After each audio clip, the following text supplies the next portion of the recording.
अस्सलाम वालेकुम रहमतुल्लाह। क्या आपको कब्ज का मामला है?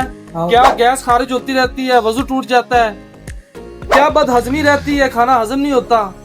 क्या दिन ब दिन कमजोर होते जा रहे हैं, खुराक तो इतनी खाते हैं लेकिन हजम नहीं होती? तो नुस्खा नोट फरमा लें, बफजले खुदा 2 से 3 दिन में मुकम्मल छुटकारा।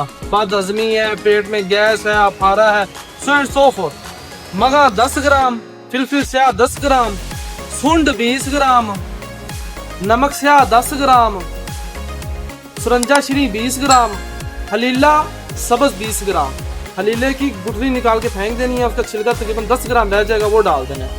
इसको कपड़ छान करके बिल्कुल बारीक करके एक चने के बराबर सुबह, एक चने के बराबर सुबह, एक चने के बराबर रात, हमरा ताज़ा पानी या नीम गर्म पानी, बफजले खुदा 1 से 2 दिन में आपको इसका रिजल्ट मिल जाएगा। कोई साइड इफेक्ट नहीं है, शुगर वाला मरीज भी ले सकता है, इसके साथ शुगर भी कंट्रोल रहेगी और आपके जो जुमला अमराज है इस पे भी। बाकी नंबर नीचे दिया गया, किसी किस्म का कोई मशवरा है आप रब्ता कर सकते हैं। आपका भाई हकीम मोहम्मद इमरान, वस्सलाम।